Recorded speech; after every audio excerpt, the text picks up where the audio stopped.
proses AB, terus proses A plus B, komplement di sini, untuk mendapatkan output Q. Nah, berarti kalau gini doang kan kita masih bisa lah ya, oh, truth table-nya cuma segini gitu. Namun kalau ternyata nanti rangkaiannya banyak gitu ya, tentu akan makin ribet kita ngurus prosesnya. Ya, jadi kurang lebihnya gitu. Itu adalah salah satu manfaat kenapa kita harus mempelajari aljabar boolean untuk menyederhanakan proses di rangkaian digital. Nah, aljabar boolean di dalam operasi bilangannya itu ya, tidak ada kata-kata pecahan, desimal, bilangan negatif, akar kuadrat, akar pangkat, trigonometri, dan lain-lain gitu ya.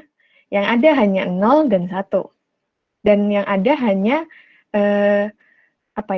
operasi boolean A dot B atau A plus B. Kaget saya. Dan seperti itu. Nah, di sini dalam aljabar boolean kita mengenal 3 operasi dasar. Operasi apa? Ya yang tadi diulang-ulang itu.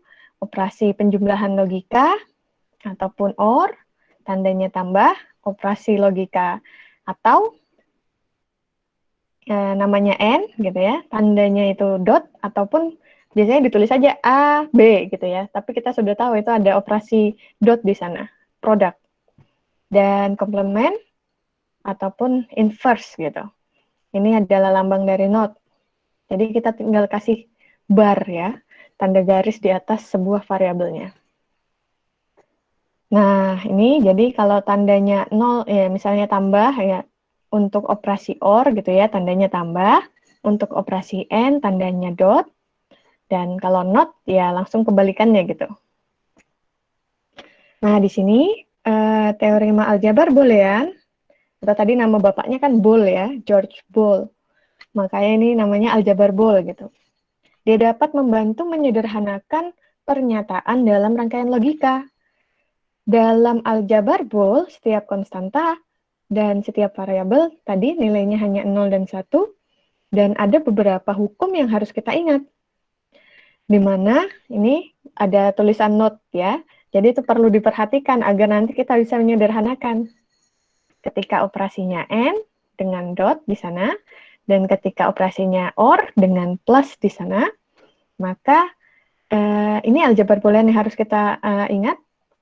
Ada berlaku hukum 0 ketika dia A dot 0 sama dengan 0. Nah, kalau di OR, suatu variabel bila ditambahkan dengan 0 akan bernilai variabel itu sendiri. Oke, ini mirip dengan aljabar biasa ya. Terus ada hukum identitasnya, di mana ketika suatu variabel dikalikan dengan nilai 1, dia akan bernilai diri dia sendiri. Nah, berbedanya di sini. Ketika fungsinya OR, ketika dia ada suatu variabel ditambahkan dengan 1, nilainya adalah 1. Oke. Dan kemudian ada idempotent law. Ini artinya hukum kesamaan gitu. Ketika ada sebuah variabel dikalikan dengan variabel itu sendiri, maka nilainya adalah variabel itu sendiri. Dan kalau di operasi OR, dia ketika variabel ditambahkan dengan dirinya sendiri, nilainya adalah dia sendiri.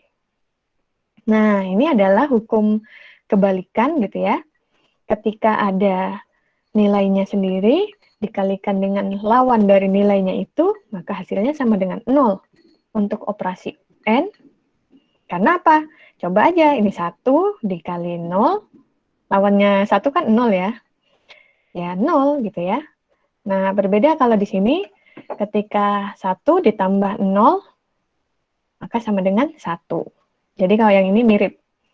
Yang berbeda ada di poin ketiga, dan di sini ya, identity law untuk operasi OR.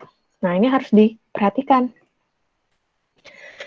Teori 1 dan 8 tadi untuk kedua operasi OR dan AND gitu ya, itu membuat kita tahu bahwa ternyata satu variabel saja itu dapat menyajikan suatu pernyataan.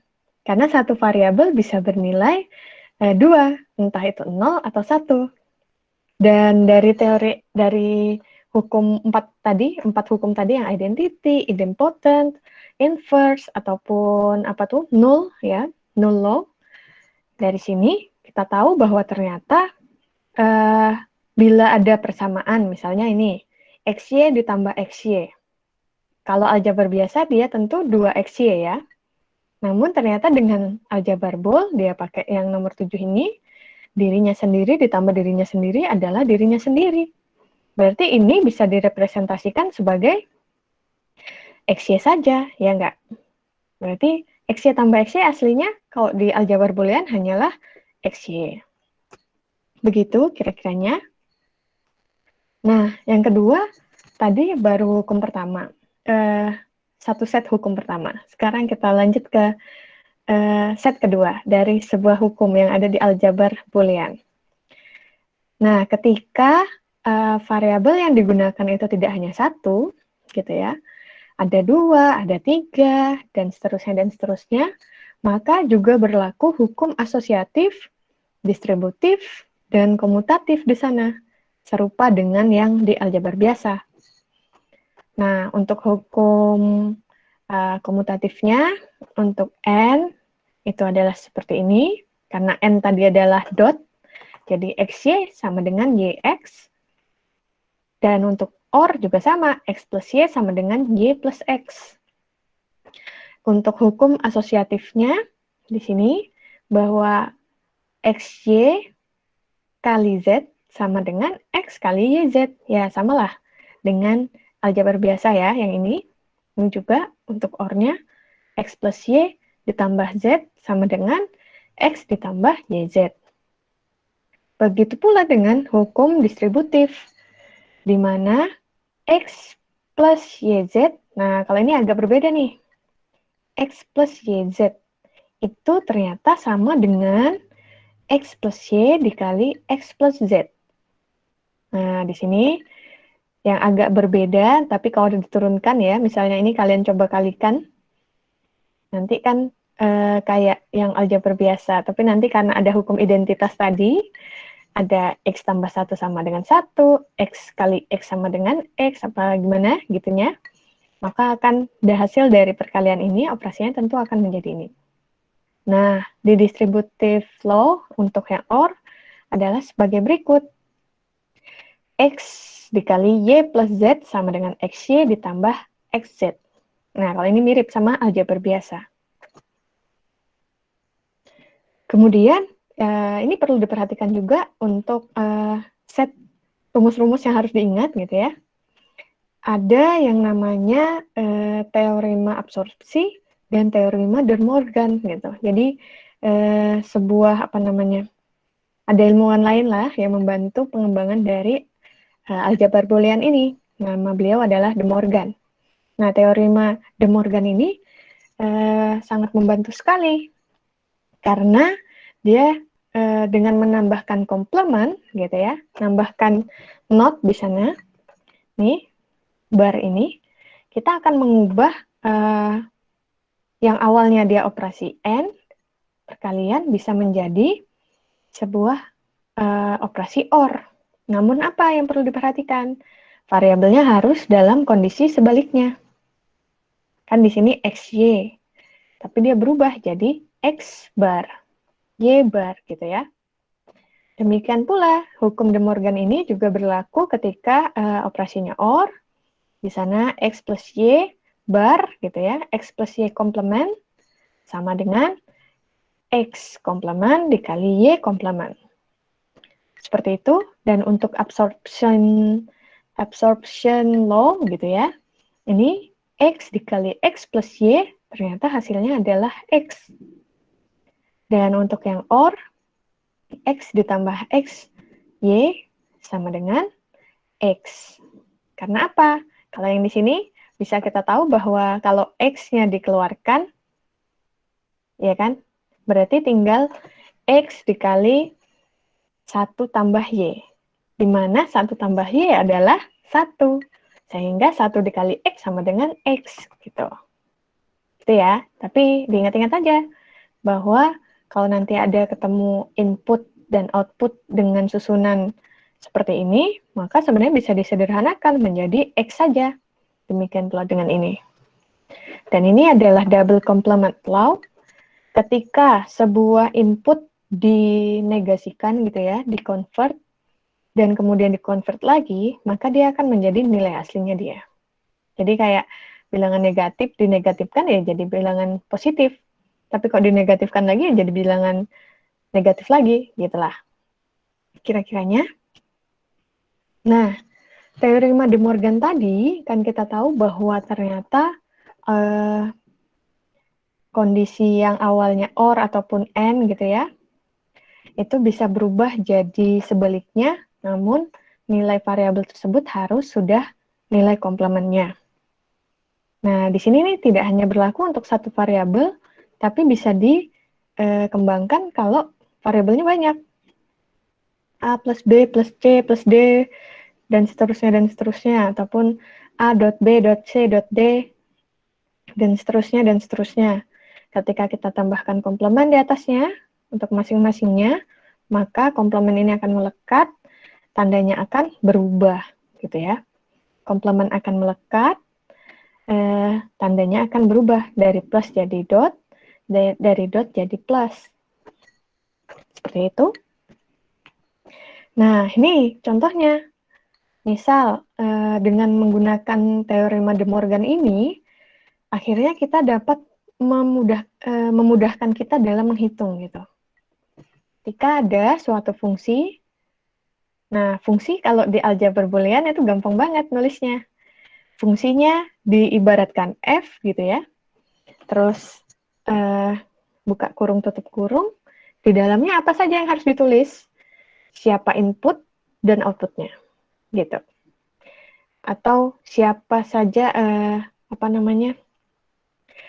sebuah fungsi, terus buka kurung tutup kurung, dan apa saja inputnya gitu, apa saja input yang ada di fungsi tersebut. Jadi ini x, y, z itu adalah inputnya ya. Kalau outputnya apa? Outputnya ya y sama dengan f x, y, z ini gitu. Nah, di sini kalau ada fungsi xy ditambah xz, tapi x-nya komplement ditambah y, z komplement. Cara mengerjakannya dengan adanya teorema boolean, tinggal kita tarik komplement dari semua persamaan, dari seluruh bagian yang ada di persamaan tersebut. Lalu apa yang dilakukan?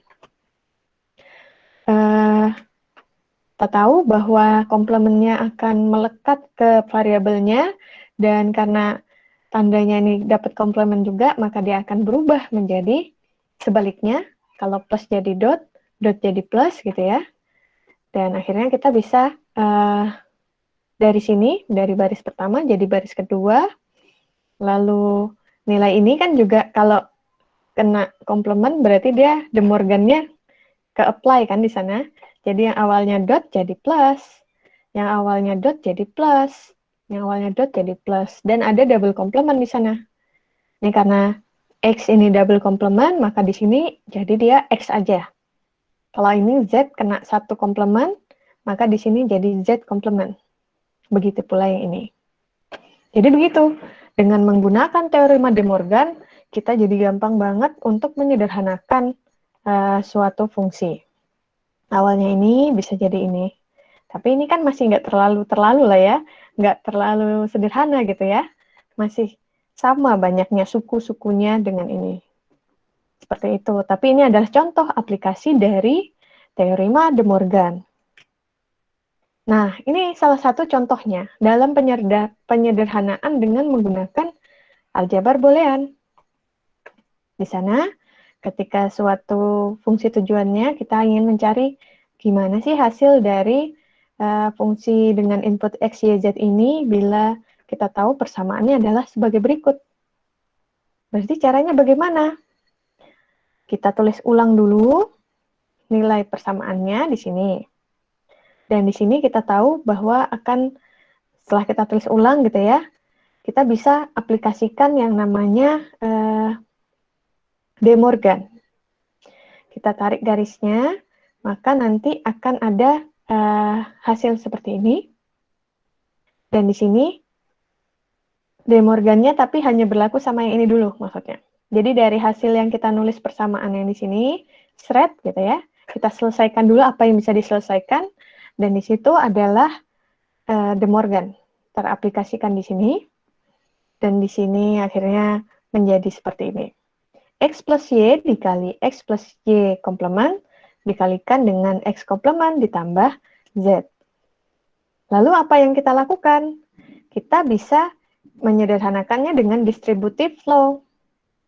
Ini dibiarkan saja dulu, yang ini dikalikan masing-masingnya. XX ditambah X Y bar gitu ya, ditambah XY, terus ditambah Y dikali Y bar. Oke, sudah dapat.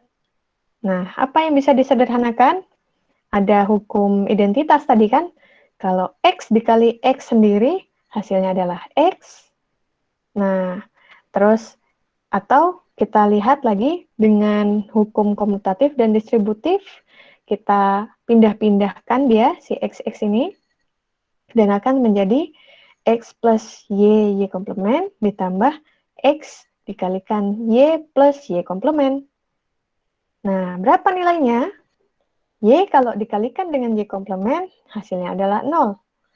Y ditambahkan dengan Y komplemen, hasilnya adalah 1. Berdasarkan hukum yang di awal tadi, ya kan? Dan berdasarkan hukum inverse law. Di sana, ketika kita tulis lagi hal yang sama dengan yang di atas ini, maka ini menjadi X. X ditambah X adalah X gitu ya. Kenapa ini X tambah X kok jadi X ya? Karena ada di hukum tadi, ya kan? Hukum di aljabar boolean itu. Sehingga bagian ini bisa dituliskan kembali menjadi X saja, dan bagian ini adalah ini, X bar plus Z. Lalu apa yang kita lakukan? Kalikan lagi ke dalamnya gitu ya, pakai hukum distributif, maka dapat X bar ditambah XZ. X dikali X bar adalah 0, terus XZ ya XZ. Berarti sekarang paling simpelnya hasilnya adalah XZ. Berarti apa? Awalnya yang seperti ini ribetnya bisa menjadi sangat sederhana. Bahwa X plus Y dikali X plus Y bar dikalikan X komplemen, Z double komplemen gitu, ternyata sama dengan XZ aja. Berarti sangat sederhana kan? Berarti nanti kalau buat truth table-nya tinggal apa? X, Y, Z, terus di tengah-tengahnya intermediate-nya XZ aja. Baru didapatkan hasilnya Y. Seperti itu. Nah, sekarang misal kita punya lagi nih tebak-tebakan gitu ya, penyelesaian aljabar boolean. Dan kita harus ngecek apakah benar A ditambah AB sama dengan A. Maka apa yang kita lakukan? Kita tulis lagi ulang gitu ya. A, berarti kan yang mau kita cari adalah yang A plus AB ini. Dari sini kita cek apakah dia A. Bagaimana cara kita mengerjakannya? Ya, dari yang hanya A gini, kita munculkan lagi rumus identitas. Bahwa A itu sebenarnya bisa jadi dia dari A kali 1. Oleh karena itu, ini A-nya turun menjadi A kali 1, yang ini dibiarkan tetap. Dari sini berarti kan ada hukum distributif. A-nya keluar, dan sisanya 1 tambah B. Nah, dari sini, apa yang kalian lakukan? Akankah A dikali 1 ditambah AB atau yang lain? Ada yang bisa jawab?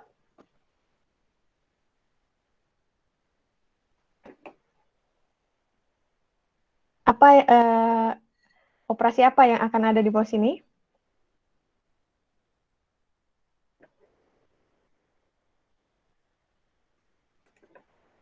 Sorry.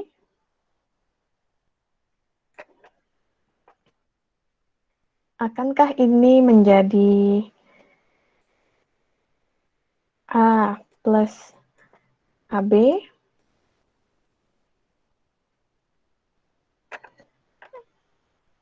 Jawab aja, ya atau tidak? Belum tahu? Oke. Tentu tidak, gitu ya. Kenapa? Kalau dia kembali menjadi A plus AB, ya kembali lagi dong ke sini. Nggak dapat-dapat kita penyederhanaannya. Jadi apa yang harus dilihat? Nah, kita ini kebiasaannya kadang masih menyelesaikannya dengan aljabar biasa, gitu kan ya. Padahal ada di aljabar boolean ketika sebuah variabel ditambah satu, nilainya akan menjadi satu. Ya enggak?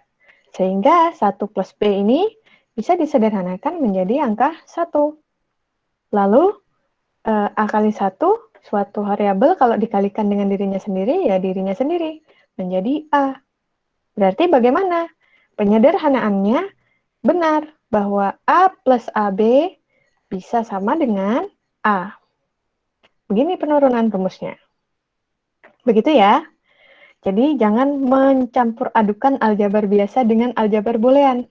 Karena kalau dicampur adukan, nanti kita nggak bisa dapat penyederhanaan yang kita inginkan. Nah, ini salah satu contoh lainnya. Ketika ada AB plus komplement A, C ditambah BC sama dengan AB plus A komplement C.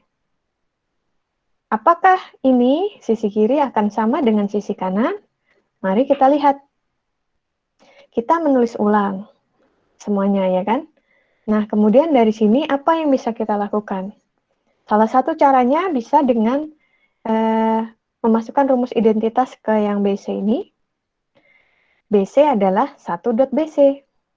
Nah, dari sini kita bisa lihat bahwa ada variabel yang menempel di C, gitu kan ya. Dan ada variabel yang bisa menempel di BC. Satu ini bisa dibuka gitu, di breakdown, ternyata dia dari suatu nilai dikalikan dengan komplemennya. Nah, di sini dia nilainya adalah A plus A komplement dot BC. Kemudian apa yang dilakukan? Dari sini kita lakukan hukum distributif.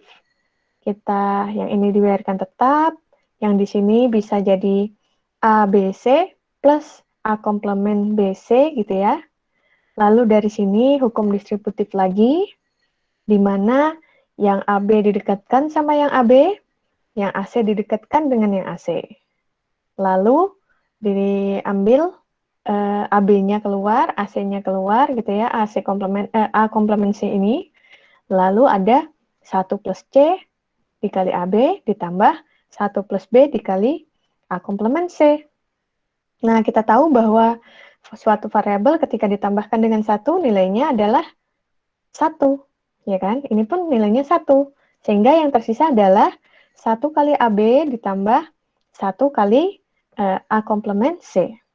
Sehingga benar ternyata ketika kita melakukan ini, dia proses ini sama dengan AB plus A komplement C.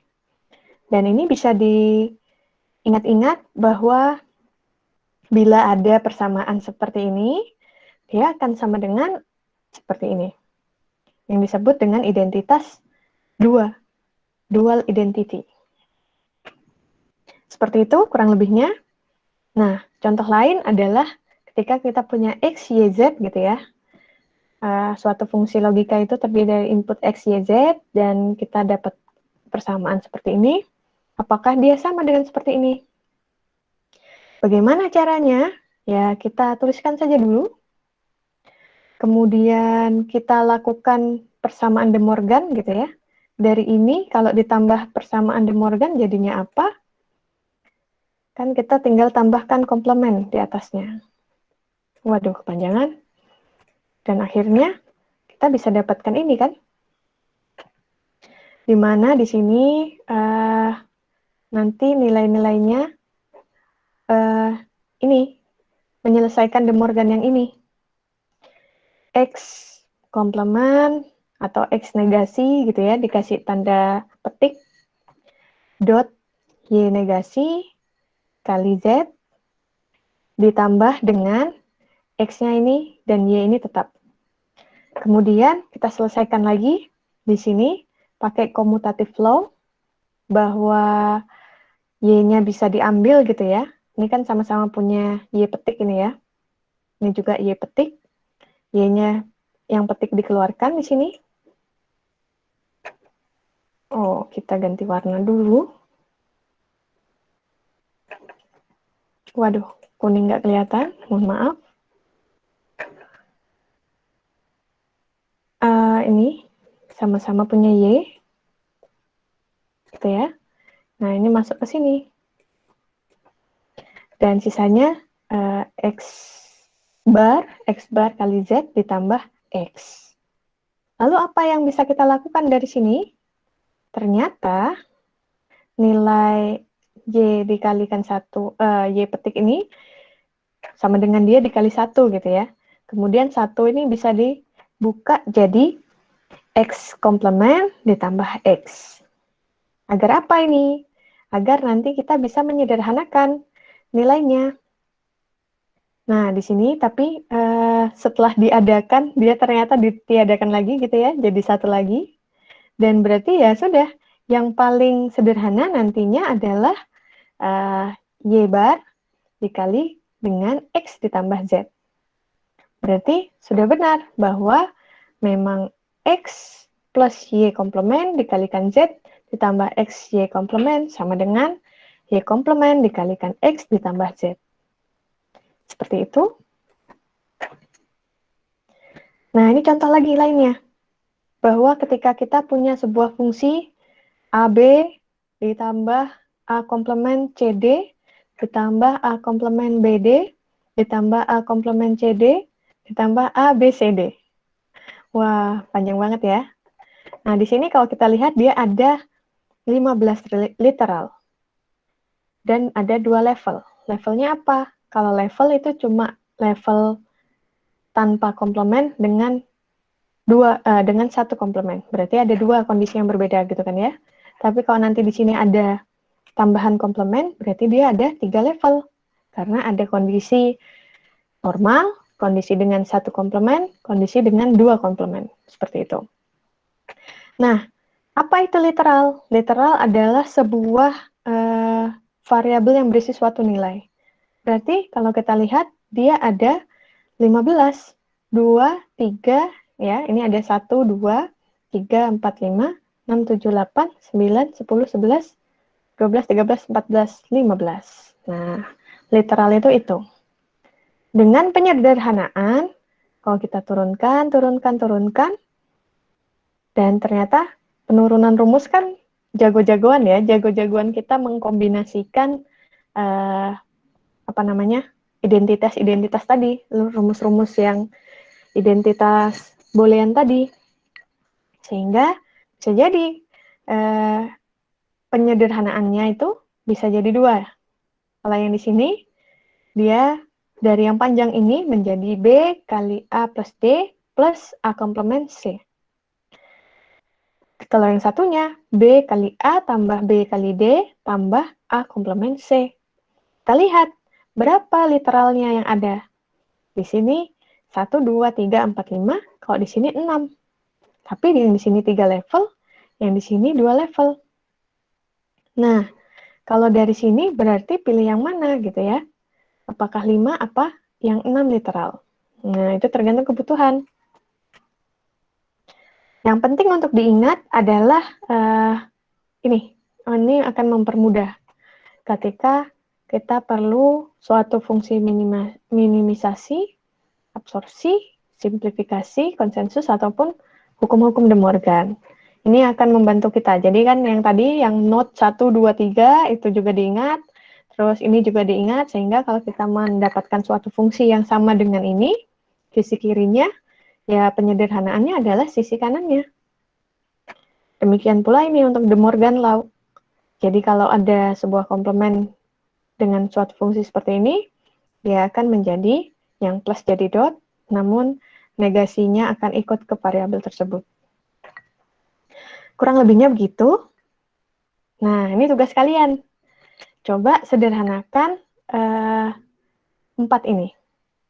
Nanti ini soal gitu ya. Jadi kalian tulis dulu, nanti dikerjakan di rumah, dicoba-coba. Karena nanti dari ini kita akan, untuk minggu depan, kita coba buat map-nya gimana gitu, Carnot map-nya bagaimana, truth table-nya bagaimana gitu. Tapi kalian coba dulu sederhanakan. Kira-kira fungsi ini bisa disederhanakan jadi seperti apa ya? Oke, dicatat. Oh, nggak usah dicatat lah, di screenshot saja. Oke ya, saya tunggu 1-2 menit.